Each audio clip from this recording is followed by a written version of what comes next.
अगली मौत किसकी पार्ट 2। क्या हुआ भैया? अंजलि का नाम सुनकर आप इतना डर क्यों गए? अरे नहीं नहीं, ऐसी तो कोई बात नहीं है। वो बस जब से अंजलि की मौत की खबर सुनी है तब से डर सा मन में बैठ गया है, बस और कुछ नहीं। भैया लगता है अपने दोस्तों की अचानक मौत की खबर के कारण आप परेशान हो गए हैं। अब आप सो जाइए, रात बहुत हो गई है, ठीक है? रात के लगभग 10 बजे थे। राजीव और संजीव दोनों अपने कमरे में गहरी नींद में सोए हुए थे। तभी अचानक से राजीव को ऐसा लगा जैसे उसके पास में उसके कंबल के अंदर कोई लिटा हुआ है। कौन है?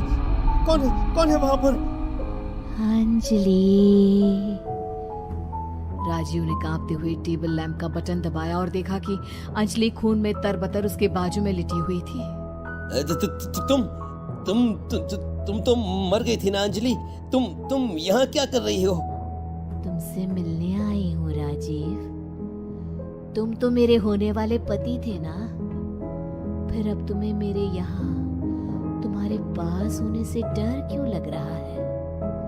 लेकिन तुम यहाँ कैसे आ सकती हो और तुम्हारे शरीर पर इतना सारा खून? तुम्हें उसकी चिंता करने की जरूरत नहीं।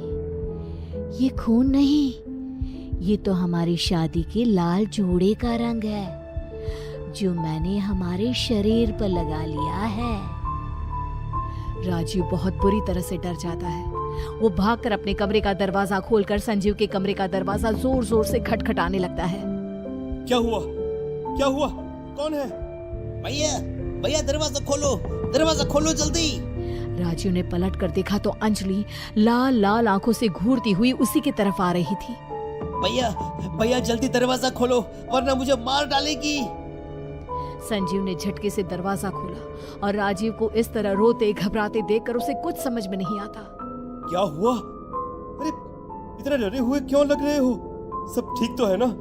भैया वो आ गई। वो मरने के बाद भी यहाँ आ गई है भैया। अरे कौन? किसकी बात कर रहे हो तुम राजीव? बताओ। तुम्हें ऐसे देखकर मुझे बहुत डर लग रहा है। क्या हुआ? भैया वो अंजलि वो यही है, मेरे पीछे है। अरे लेकिन वहां तो कोई भी नहीं है राजीव, कोई नहीं है। पलट कर देखो वहां पर।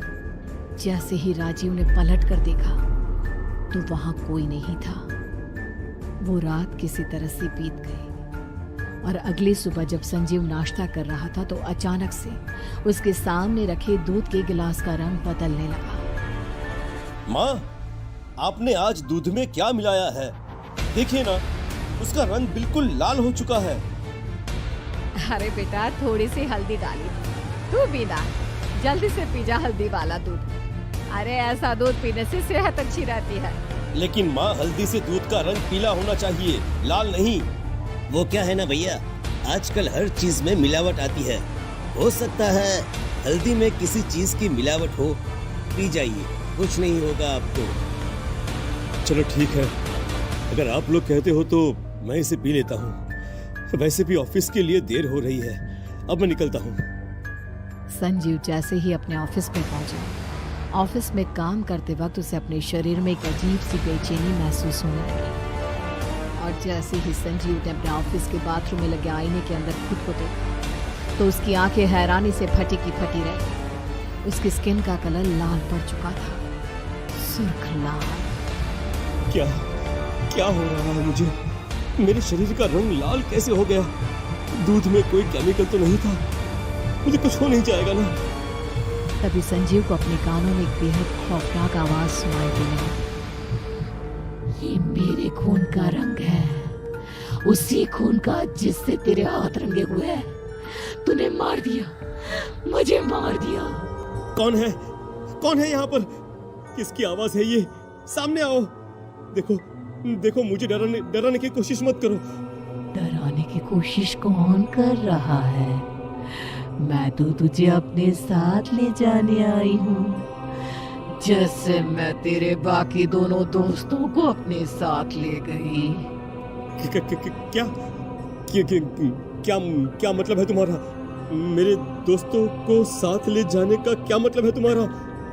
चलो ठीक है, मैं तुम्हारे सामने आ जाती हूँ।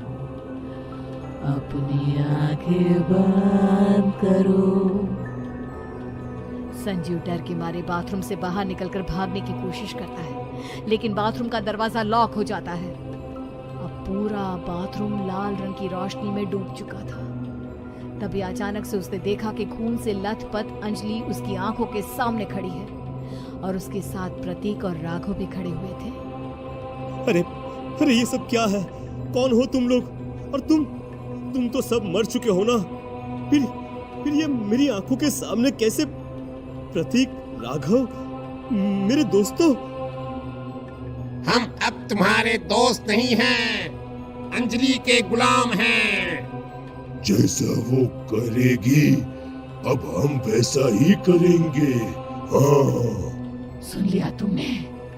तुम्हारे ये दोनों दोस्त अब तुम्हारी नहीं मेरी बात मानते हैं। जाने दो, मुझे छोड़ दो। मुझसे बहुत बड़ी गलती हो गई है। मुझे तुम्हें नहीं मारना चाहिए था। मुझे माफ कर दो मुझे। सिर्फ इसलिए क्योंकि मैं तुम्हारे भाई से प्यार करती थी और तुम हमारी शादी होने देना नहीं चाहते थे। तुमने मुझे मार दिया, इसलिए अब बदला तो मैं लूंगी। नहीं, जाने दो मुझे, जाने दो, छोड़ दो मुझे, छोड़ दो। राघव, प्रतीक, अपने दोस्त को अपने साथ ले चलो। और फिर अगले कुछ ही पल में ये खबर फैल जाती है कि संजीव ने अपने ऑफिस के बाथरूम में हाथ की नस काट कर आत्महत्या कर ली। ये खबर सुनने के बाद राजीव के पैरों तले जमीन खिसक जाती है। उसे लगता है कि जरूर कोई बहुत बड़ी गड़बड़ है और हो सकता है कि अब अगली बारी उसी की हो। यही सोचकर राजीव डर के मारे शहर छोड़ देता है और दूसरे शहर के एक होटल में पहुंचता है।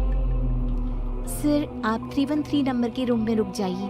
वो कमरा और उसके बाहर का व्यू दोनों ही बहुत अच्छे हैं, आपको जरूर पसंद आएगा।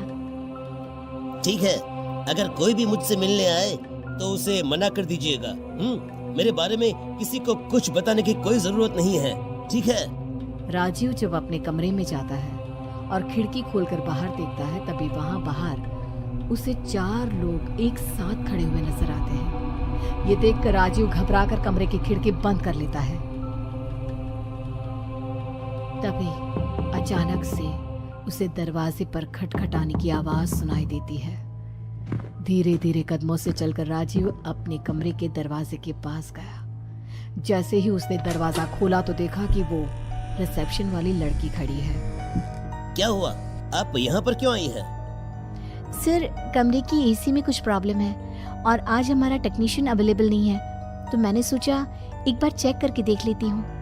ठीक है, आप आ जाइए। अब जैसे ही लड़की कमरे में आती है, दरवाजा बंद हो जाता है। उस लड़की की आंखें एकदम लाल हो जाती है और वो पलटकर राजीव के चेहरे की तरफ देखती है। कौन हो तुम? यहाँ पर क्या कर रही हो तुम? सर, मैंने बताया ना, मैं आपकी कमरे का एसी ठीक करने आई हूँ। राजीव उस लड़की की खतरनाक आंखों को देखकर बुरी तरह से डर जाता है और भागकर उस कमरे से निकलकर वापस होटल के रिसेप्शन पर पहुंचता है। ये देखकर राजीव के डर का ठिकाना नहीं रहता जब वो रिसेप्शन पर उसी लड़की को देखता है। आप यहाँ? लेकिन अभी तो आप मेरे कमरे में ऊपर आई थी ना? सर, आप कैसी बात कर रहे हैं? मैं तो यहाँ रिसेप्शन पर हूँ। और आप कौन है? मेरा मतलब, बिना चेक इन आप होटल के अंदर कैसे चले गए? क्या बकवास है? अभी कुछ देर पहले तो मैंने यहाँ पर चेकिंग किया था। आपने मुझे रूम नंबर 313 दिया था। सर, आपको कोई गलतफहमी हुई है। हमारे होटल में इस नंबर का कोई कमरा ही नहीं है। मैं पागल हो जाऊंगा मैं। क्या करूं? कहाँ जाऊं मैं? तभी अचानक से राजीव ने देखा कि वो पूरा का पूरा होटल खंडहर में तब्दील हो गया। खून से भीगी हुई अंजलि उसके सामने खड़ी थी। तुम मेरे जाल में फंस गए हो राजीव। मुझसे दूर भागना चाहते थे ना, लेकिन देखो अब और पास आ गए। क्यों कर रही हो ये सब? तुमने ही मेरे भाई और राघव, प्रतीक सबको मारा है ना? बिल्कुल ठीक पहचाना, और अब मैं तुम्हें नहीं छोड़ूंगी। अरे लेकिन क्यों? आखिर मेरे भाई ने और मैंने किया क्या है? जिस रात हमारी शादी होने वाली थी ना, उस रात तुम्हारे भाई ने पहाड़ी से धक्का देकर मुझे मार दिया, और इस काम में तुम्हारे भाई के वो दोनों दोस्त प्रतीक और राघव भी शामिल थे। अरे लेकिन मैंने क्या किया? तुम मुझसे किस बात का बदला लेने आई हो? तुम्हें अपने प्यार पर भरोसा नहीं था। अपने भाई के दिए हुए एक झूठे लेटर को तुमने सच मान लिया। तुम्हें भी इस दुनिया में रहने का कोई अधिकार नहीं। और अगले ही पल राजीव की खून में सनी लाश उस खंडहर के बीचों बीच पड़ी थी।